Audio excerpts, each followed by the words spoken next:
Bismillahirrahmanirrahim. Bugün 6 iyul 2026-cı il Zilhiccə ayının 20'si. İmam Sadiq Aleyhisselam'ın mübarek evladı İmam Kazım Aleyhisselam'ın Mevlud günüdür. Bu Mevlud münasibətilə bütün Əhl-i Beyt aşiqlərini təbrik edirik və dünyada imamın ziyarətindən, ahirette şəfaətindən Allah bizi binəsib eləməsin deyərək dua edirik. İmam Musa Kazım Aleyhisselam Hicrətin 128-ci ilində Mədinənin yaxınlığında Əbva deyilən bir məntəqədə dünyaya gəlmişdir. Anasının adı Həmidə xanımdır. Atası da bildiyimiz kimi İmam Cəfər Sadiq Aleyhisselam'dır. Həzrətin yaşadığı dövr çox çətin, Bəni Ümeyyə hakimiyyətindən sonraki Bəni Abbasi Harun Ər-Rəşidin dövründə təsadüf edir. Həmin dövrdə Harun Ər-Rəşid imamı bir neçə dəfə həbs elətdirmişdir.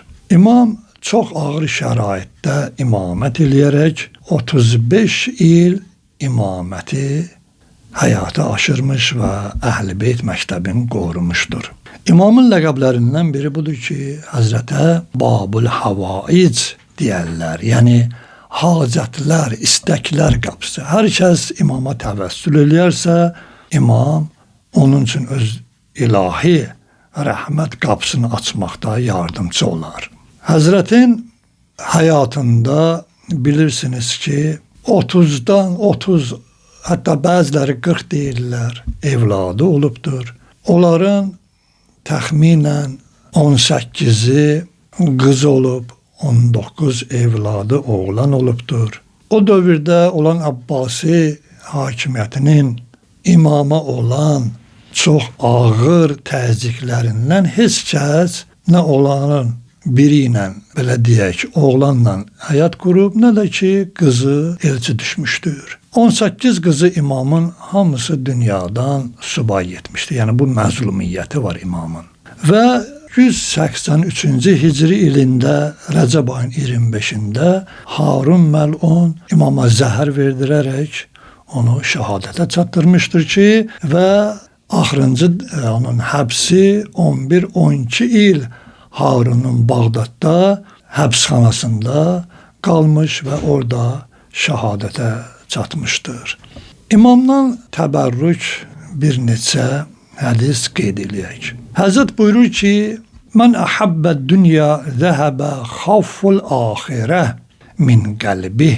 Həzrət buyurur ki, insanların dünyaya olan məhəbbətindən onların qəlblərində axirət xofunu aparar.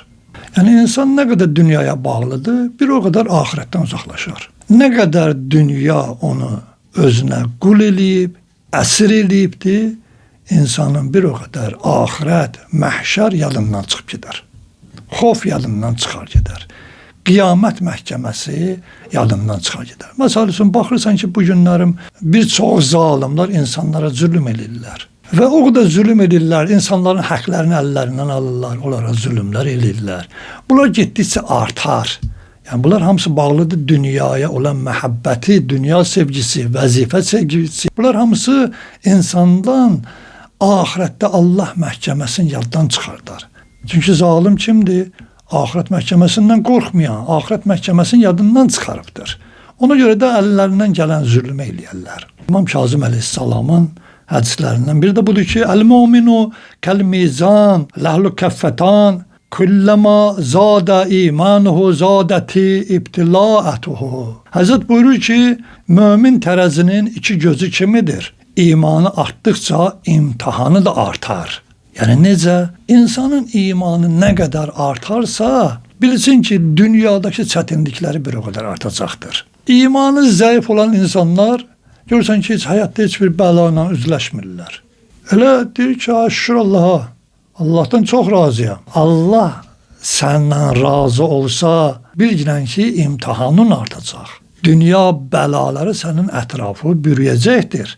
Odur ki, insan çalışmalıdır, gələcək bəlalardan Allaha sığınıram deyərək, ilahi, gələcək çətinlik və bəlalardan özün bizləri hifz elə deyərək dua eləməlidir.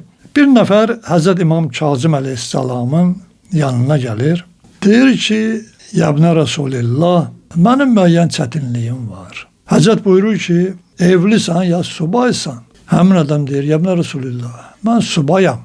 Həzrət buyurur ki, evli adamın 2 rükət namaz qılması subay adamın gecədən səhərə kimi ibadət məşğul olmasından üstündür.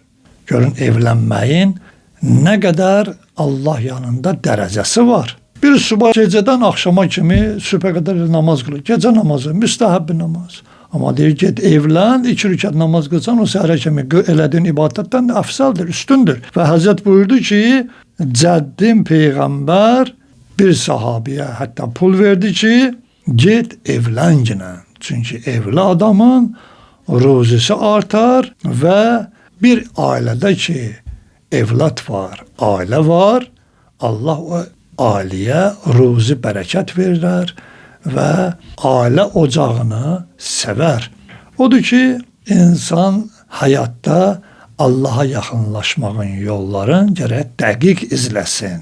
İnsan həyatda nə qədər dini imanı kamilləşir və getdikcə artır, bilsin ki, həyatda bir o qədər Allaha yaxınlaşır. Allah onu sevir. İmam da ki, bildiyiniz kimi bütün həyatı boyu çətinliklər və həbslərdə ömrün keçirtmişdi. Allah and verir ki, öz izzəti cəlalına bizim o çətinlikdə olan möminlər ki, haqsız yerə həbsxanalardırlar və böhtanlar atılaraq onlara həbs olunublar. Allah onların da qapısını açsın və onları tezliklə öz ailələrinə qovuştursun və dünyanın hər bir yerində olan zalimlar ki var, Allah onları məhv nabud eləsin və İmam-ı Zamanın gəlişi ilə yer üzərində zülmün, fəsadın, fisk, fücurun kökün kəssin və İslamı hakim bərqərar eləsin inşallah.